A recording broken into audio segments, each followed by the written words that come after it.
Sexyy Red is one of those artists that, to this day, I still don't fully understand the appeal, and unfortunately, for some reason, I guess that's controversial, even though it is my opinion. Now, I was watching this video that I am absolutely not going to put on screen of these children, and I mean literal children, in a classroom dancing to a Sexyy Red song. And the lyrics are so disgusting, I just found it to be really weird and off-putting. I'm gonna read those lyrics for you real quick, specifically the part in the song that was playing while the kids were dancing to this song. Face down, ass up, wrong hole N-word, that's my butt, freaky B-word, nut in my guts. You could pull my hair, but don't mess it up. I mean, what the hell is this? Seriously, the Poindexters in my comments are gonna be like, oh well, this has been going on for such a long time in hip-hop, and lots of rap music is glorified violence that kids listen to. What's so different? And I'll explain that to the best of my ability. So with that point, I would just say how many kids across the country are becoming murderers every day when young boy says things like, N-word play, he gon' get his head bust. You know how we coming, strapped up like the Navy SEALs. Promise you don't want it. Of course, there's no real way to measure this, but at the same time, I mean, rap has glorified violence for such a long time, and I feel like what Sexyy Red is glorifying is sexual behavior. Fine, pick between the two evils, but the serious issue isn't just the glorification of sexuality, even though it really is an issue we'll get into later here, but it's the fact that the bar is just set so low that the women out here are unironically enjoying this music, and the little children that can't be any more than 11 years old are dancing to this in class. But I understand because it's fun, right? Right? Now, the crazy thing is that this sort of problem is literally nothing new, like I said earlier, like not even remotely, not even just in hip hop either. See, back in the 50s, Elvis Presley was absolutely running the music industry with his music and his dancing. But certain people had much more of a black and white look on the way he was seemingly pushing sexuality onto American culture, and people didn't like it at all. Frank Sinatra himself even said, quote, his kind of music is deplorable, a rancid smelling aphrodisiac. It fosters almost totally negative and destructive reactions in young people, unquote. I mean, that's insane to say about a guy who was just hip thrusting and singing about nostalgia and rebellion, right? Well, Americans back then saw Elvis as a literal threat to the security of the United States. His actions and motions were called a striptease with clothes on, or self-sexual gratification on stage. They called this man a pervert and all these other kinds of things. Now keep in mind, this was a man. Imagine how much worse they would have went in on a woman doing this. I mean, they called Marilyn Monroe a sex symbol for a bunch of different reasons, but when you think of her, you probably just think about that famous clip of her dress going up. That's it. But what does this have to do with Sexyy Red? We're moderately seeing the same exact effect happen today with people calling Sexyy Red a sex vessel. Nothing meaningful behind any of her songs almost 95% of the time. Something I don't like that people say about her though is that she's quote unquote ruining the black community. Now, this may be very controversial to say, but let's be serious. Most of the time, especially in the entertainment side of things, the black community is ruining the black community. Y'all are the ones that made her famous. I know we consider industry plants as proof that literally anyone can be famous with the right form of backing, but Sexyy Red is not an industry plant. And I've seen people call her an industry plant. Y'all are wrong. The music she makes is generally enjoyed in the club. These girls are going out and shaking ass. That DJ who wants his check and people who want to feel empowered about themselves are the reason that I think she got famous. She makes catchy, and I don't mean it's catchy to me, but her numbers are undeniable, but she makes catchy music for the general consumer of quote unquote ratchet turn up music. I hate saying that, by the way. None of this is my problem with her at all. My problem is this. Well, it's two things, but this is one of them. You know how there's such a huge problem with sexism in hip hop, with women rappers having to work just a bit harder just because they're a woman? Well, Sexyy Red's music is why it's like that still. I'm not saying Sexyy Red is the first woman in hip hop to consistently rap about her nasty area. In fact, she's nowhere near the first woman to do that. I can think of like a lot of examples where women were doing that pretty heavily before Sexyy Red.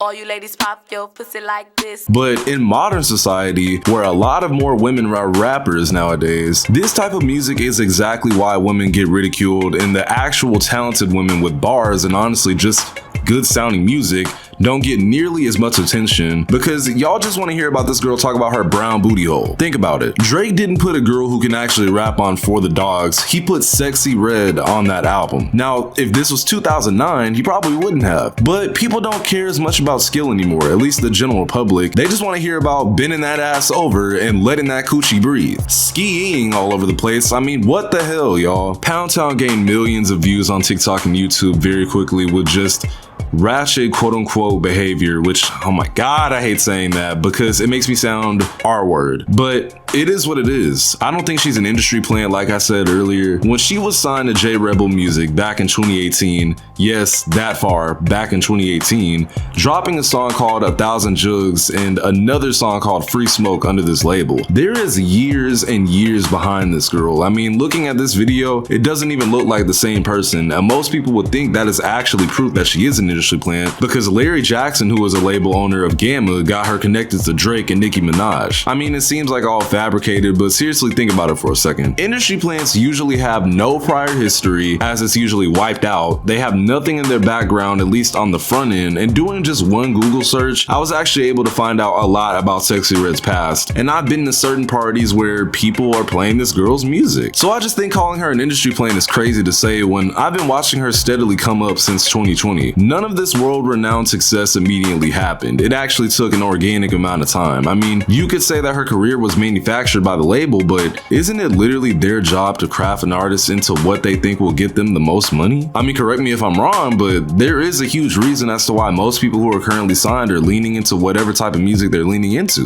They're literally supposed to do that. I mean, let's be serious for a second. If you think music labels care about an agenda, I don't know. I just don't buy into that. Not because I'm a cog. When you hear of a record label, what do you usually think they care about more than anything else? If you said money, you'd be right. Like, I think people are crazy for saying Sexyy Red is just a label vessel for whatever agenda it is they're trying to push on young women. I think they're trying to recreate that narrative that was Nicki Minaj and Cardi B, which is literally just women empowerment. Except this is where I stopped defending Sexyy Red, because what's so empowering about male misogyny and overtly explicit lyrics about your body? You're just throwing gas at the fire. It's not about women empowerment, in my opinion. It's about streaming, learning how to take advantage of algorithms, and how to make the most money. People are saying, oh, they're forcing this on us. No, they're not. Hip hop has been this gross for so long. Let's actually be honest. It's not the music that's the biggest problem. It's what you guys are allowing to continue to get bigger in our community. I mean, when I brought up that nasty video with the kids, why were the teachers even allowing that song to be played around a group of children? Like, where is the kids bop? When I was in school, we weren't allowed to listen to that kind of music in class, bro. And the problem is that the parents are playing this kind of shit around the kids and letting them formulate their brain through TikTok and Instagram. It's too much of this nasty stuff around these children. It's kind of terrifying. I don't want little kids going around talking about letting that coochie breathe, bro. It's not cute. It's fucking weird. I mean, these kids are getting crazier and crazier every year. These kids used to call you a doo-doo head and stuff and poopy brain or whatever. Now they just call you a bitch. I know this video is confusing because it's like, am I blaming Sexyy Red or am I blaming the community? Well, to sum it all up, I'm blaming both. Sexyy Red, I just don't like her music. And maybe it's because I'm not some hood ratchet girl or whatever, but no, that's not it. I just like good sounding music, and her delivery on most of her songs isn't good to me personally. It's not about her being a woman either. There's tons of women artists who are amazing and I feel like should be the ones actually getting pushed right now. I care about the music, and her music sucks. With the community, I think this is a trickier side to talk about because I'm not gonna sit here and act like I didn't grow up listening to some of the most violent music imaginable. Brother in Christ, I was listening to Graveyard Productions that my mother was willingly playing in the car for me as a kid, and I was intaking those lyrics and letting it shape who I was. If you don't know what Graveyard Productions is, go look it up and listen to a few songs and tell me if you think a 6-year-old should be listening to it. I was watching Dexter, I was watching Quentin Tarantino movies, and now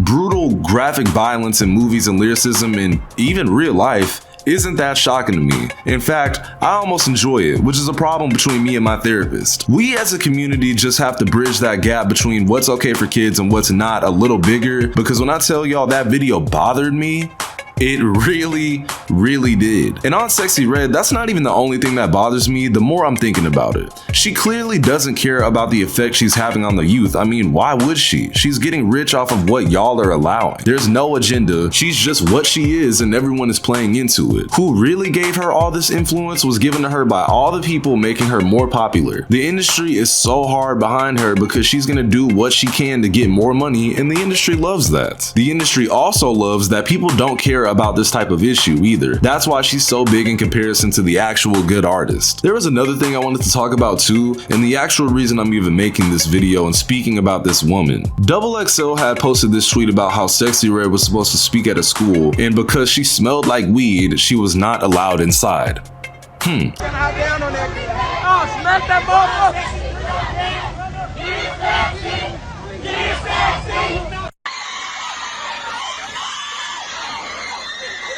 So because she wasn't allowed inside, she stayed outside and played some of her music or whatever for the kids, and they turned up together. Now, in what world would Sexyy Red of all people have anything to positively say to a room full of children? Like, I genuinely want to know what reason she was booked to talk to a group of kids for. So y'all aren't gonna let her inside because she smells like weed, not because she...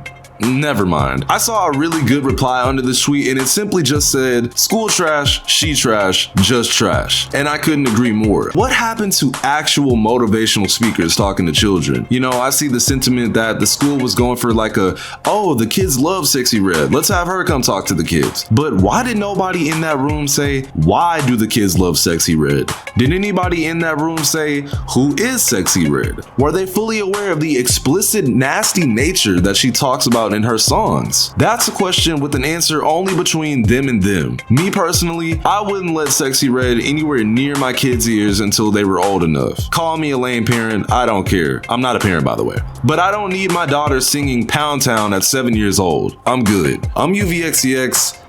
Please do better later. ISIS gang, you in or out? I was talking down, yeah, we caught him in that alley. Niggas talking down, I don't think they understand me. Rocked out the show, yeah, the 1C rally. Me and Ren and C, we out in Cali.